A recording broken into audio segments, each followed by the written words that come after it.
What's up there? It is Nick with Living Rich inside the Power Lab, aka my kitchen. Today I wanted to talk a little bit about intermittent fasting, something that I'm trying out, or actually something that I've been using, and my experiences with it, and what it's good for, and its kind of limits. So I got this idea originally from a few different sources. I've kind of like heard whispers of it, and I've done it on my own as well. And like I kind of just fell into it naturally, whether it was from like eating too much the night before and kind of just like not being hungry in the morning and like not eating, and voila, there you have intermittent fasting. Just done naturally. But I also heard from like Kinobody, the YouTube channel, from Paul Chek, from who was the other one? I think Laird Hamilton said something about it too. And basically the use and the purpose of it is to give your body a little bit of a rest and allow your digestion to kind of catch up with all the food that you've been putting into it. So the way I do it, the way I go about it most days is I have a little bit of either yerba mate, what this is, or I'll have coffee, or yeah, it's either of those two for me. You can do it with just water, but like I always find that like the coffee or the yerba mate kind of like gives you that feeling of satiation inside, and it allows you to go about your day without kind of craving so much like the sugars or the fats of the foods, and it kind of just like it almost just like shuts down your digestive system or shuts down your food cravings for a little bit, and then you come fresh at night and then you eat some food. So the way I use this is I don't use it every day. But what I do use it for is when I need the biggest physical output during the day that is possible from my body as far as I know it. Unless I have like time for like an extremely long warm-up session to digest the food in the morning, and it's like I'm going to be working super all day, I'll eat in the morning. But if it's something like where I need to do activity immediately, I won't eat in the morning, and I'll just have a little bit of tea. Examples are surfing in the morning. I generally go on an empty stomach. Probably like the most I'll eat is like a bit of yogurt, and then or like I'll go rock climbing, and on my way to the rock climbing are like 15 stores, so I generally end up with upwards of 3 cups of caffeine or coffee, or whether it's from like cold brew or mate, but it's on an empty stomach. And although like by the end like I'll start to get a little like edgy because of all the caffeine and like kind of need to eat something, I'll have like a sustained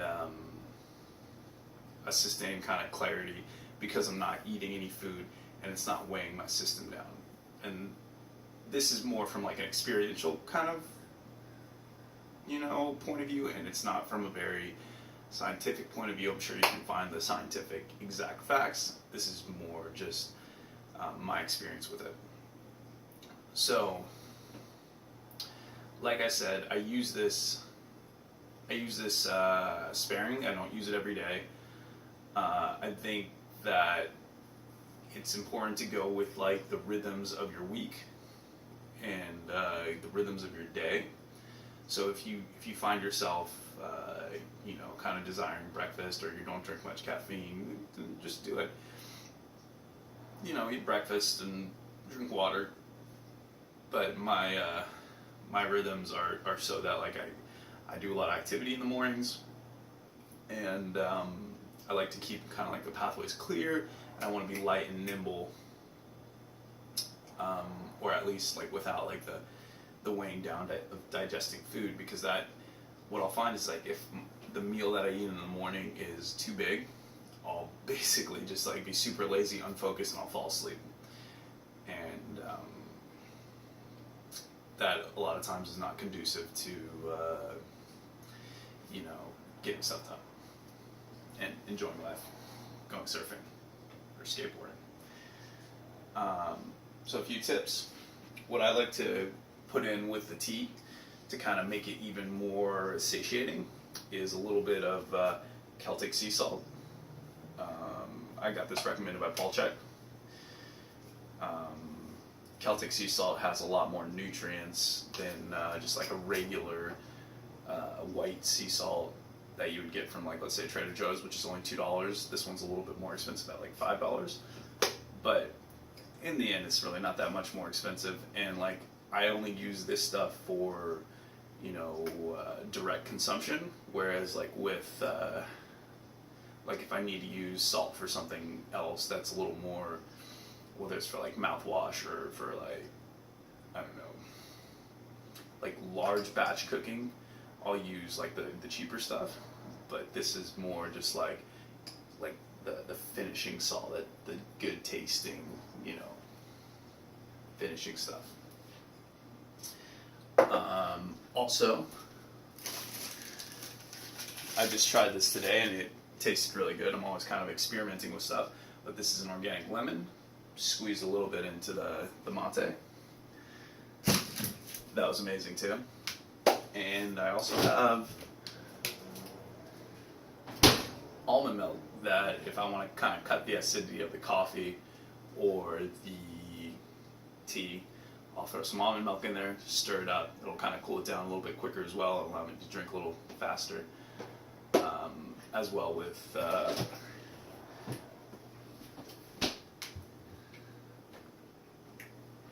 this is peppermint oil,